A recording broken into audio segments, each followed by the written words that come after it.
পরকীয়া কি? পরকীয়ার পরিচয় সম্পর্কে পরকীয়া বলা হয় বিবাহ বহির্ভূত অবৈধ সম্পর্ক। বিবাহ বহির্ভূত অবৈধ সম্পর্ক নাম হচ্ছে পরকীয়া। কিন্তু পরকীয়া কেন আজকে সমাজে কেন পরকীয়া এত বেশি প্রভাব বিস্তার করেছিল? পরকীয়ার এই ব্যাধি আজ 80% ফ্যামিলিতে প্রবেশ করেছে। শুধু প্রবেশ করে ক্ষান্ত হয় নাই, আজ যে ফ্যামিলিতে পরকীয়া নামক এই মরণ ব্যাধি প্রবেশ করেছে, ঢুকেছে, সেই পরিবারকে একেবারে ধ্বংস করে দিচ্ছে। কিসের সন্তান, কিসের স্বামী, সব কিছুকে মাইনাস করে দিয়ে,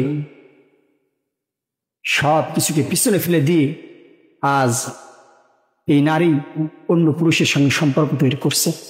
তোমার তো ভাইরা, আজ আমাদের সমাজে হাজারো ব্যাধি প্রবেশ করেছে, হাজারো রোগ প্রভাব বিস্তার করেছে।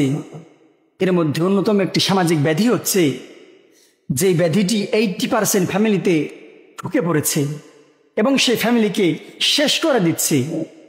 ব্যাধিটি হলো পরকীয়া। পরকীয়ার এই ব্যাধি আজ 80% ফ্যামিলিতে প্রবেশ করেছে। শুধু প্রবেশ করে ক্ষান্ত হয় নাই, আজ যে ফ্যামিলিতে পরকীয়া নামক এই মরণ ব্যাধি প্রবেশ করেছে, ঢুকেছে, সেই পরিবারকে একেবারে ধ্বংস করে দিচ্ছে। কিসের সন্তান, কিসের স্বামী, সব কিছুকে মাইনাস করে দিয়ে, সব কিছুকে পিছনে ফেলে দিয়ে আজ এই নারী অন্য পুরুষের সঙ্গে সম্পর্ক তৈরি করছে। পরকীয়া কি? পরকীয়ার পরিচয় সম্পর্কে পরকীয়া বলা হয় বিবাহ বহির্ভূত অবৈধ সম্পর্ক। বিবাহ বহির্ভূত অবৈধ সম্পর্ক নাম হচ্ছে পরকীয়া।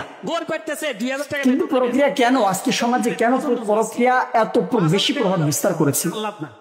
আমি আমার এই ছোট্ট মেধা দিয়ে চিন্তা করে যতটুকু বুঝেছি, আজকে 80% ফ্যামিলিতে পরকীয়া নামক যেই মরণ ব্যাধি প্রবেশ করেছে, এর অন্যতম কারণ হচ্ছে বিবাহের সময় আমরা যখন মেয়েকে যাচাই করে নির্বাচন করি, তখন মেয়ের শুধু সম্পদ দেখি, রূপ চেহারা দেখি, ধন দৌলত দেখি, অথচ সব থেকে সর্বপ্রথম আমাকে দেখার দরকার ছিল মেয়ের ধার্মিকতা কেমন, মেয়ের দিনদারিত্ব কেমন।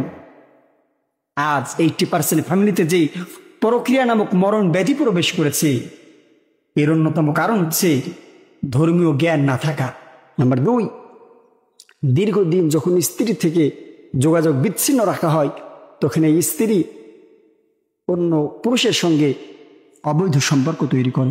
এজন্য নিয়মিত স্ত্রীর সঙ্গে যোগাযোগ রাখতে হবে। নাম্বার 3, পরকীয়ার অন্যতম কারণ হচ্ছে স্বামী স্ত্রীর যে একটি মিল, মনোমিলন, অর্থাৎ একে অপরের প্রতি যে ভালোবাসা, এই ভালোবাসা না থাকা।